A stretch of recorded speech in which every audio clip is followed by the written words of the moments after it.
दोस्तों, Microsoft office हमें बहुत सारे ऐसे यूटिलिटी सॉफ्टवेयर प्रोवाइड करता है जिसे हम अपने रोज़मर्रा ज़िंदगी में प्रयोग करते हैं। अगर हम दफ्तर में काम कर रहे हैं या खुद का कोई दफ्तर खोल के बैठे हैं तो उसमें से होते हैं कुछ माइक्रोसॉफ्ट एक्सेल और Microsoft word, Microsoft power point, जो कि बहुत ही प्रसिद्ध यूटिलिटी सॉफ्टवेयर है और जिसे आपको आना ही चाहिए अगर आप कोई जॉब सेक्टर में हैं तो। जी हाँ, तो आज से हम शुरुआत करने वाले माइक्रोसॉफ्ट वर्ड के बारे में, जहां पे हम ए टू जेड माइक्रोसॉफ्ट वर्ड की चर्चा करेंगे, बेसिक से लेकर एडवांस तक। जी हाँ, पहले तो मैं आपको ये बता दूं कि माइक्रोसॉफ्ट वर्ड जो होता है उसका प्रयोग आप कहाँ कहाँ कर सकते हैं। तो हमें कोई भी चीज़ को शुरुआत करने से पहले उसकी इंपॉर्टेंस और सिग्निफिकेंस जानना ज़रूरी है, तभी तो आपका इंटरेस्ट बना रहेगा। जी हाँ, तो दोस्तों, लेटर्स यानी कि मान के चलिए कि आप कहीं पे, उदाहरण के तौर पर आप कहीं सीए ऑफिस में काम करते हैं,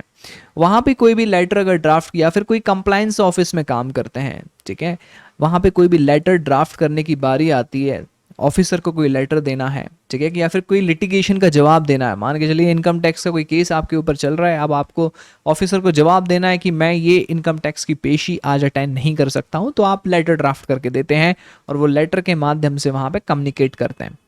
तो ऐसे बहुत सारे प्रोफेशनल और फॉर्मल कम्युनिकेशन आपको करना होता है, जहां पे आपको माइक्रोसॉफ्ट ऑफिस में ही माइक्रोसॉफ्ट वर्ड के बहुत सारी चीज़ें काम में आती है और आपको ये आना चाहिए। इसके अलावा कोई अपडेट आप देना चाहते हैं, किसी दफ्तर में किसी प्रकार का अपडेट आया, तो आप वो माइक्रोसॉफ्ट वर्ड के माध्यम से देते हैं। इसके अलावा कोई रिसर्च रिपोर्ट, थीसिस, आप कॉलेज में हैं, पीएचडी कर रहे हैं, या फिर आप रिसर्च पेपर्स लिखते हैं, आर्टिकल्स लिखते हैं, ब्लॉग्स लिखते हैं, तो यहाँ पे आपको माइक्रोसॉफ्ट वर्ड बहुत अच्छे से आना चाहिए ताकि आपका काम इफ़िशिएंट हो जाए। सबसे मेन है तो बहुत इजी, लेकिन इफ़िशिएंटली हम माइक्रोसॉफ्ट वर्ड को कैसे मैनेज कर सकते हैं, कैसे शॉर्टकट ट्रिक्स, मैजिक ट्रिक्स पता रहना चाहिए, वो सब हम चीज़ें यहाँ पे देखने वाले हैं। ऑलराइट, प्रोजेक्ट रिपोर्ट्स जैसी चीज़ें भी माइक्रोसॉफ्ट वर्ड में यहाँ पे बनती हैं। इसके अलावा अगर आप पब्लिशिंग कंपनी को देखें तो वहाँ पे बुक्स और मैगजीन्स उनके लिए तो रोज़मर्रा जीवन का ही काम होता है, पार्ट होता है,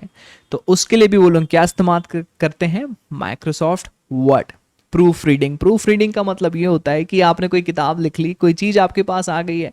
तो अब उसको आपको ग्रामर चेक करवाना है, सारी चीज़ें सही है, बराबर है कि नहीं है। तो इस प्रकार के काम कहाँ किए जाते हैं, माइक्रोसॉफ्ट वर्ड में। तो आपको अब तक तो ये समझ में आ ही गया है कि अगर आप कोई जॉब क्षेत्र में जाना चाहते हैं, सर्विस सेक्टर में जाना चाहते हैं, कोई जॉब ढूंढ रहे हैं, ठीक है, या फिर खुद का ही कोई काम स्टार्ट करना चाह रहे हैं और अपने एम्प्लॉयज़ को कोई चीज़ सिखाना चाहते हैं, एफिशिएंटली आप उनसे काम करवाना चाहते हैं, तो माइक्रोसॉफ्ट वर्ड के कोर्स में आपका बहुत बहुत स्वागत है। तो चलिए शुरुआत करते हैं हमारे इस कोर्स की, माइक्रोसॉफ्ट वर्ड की।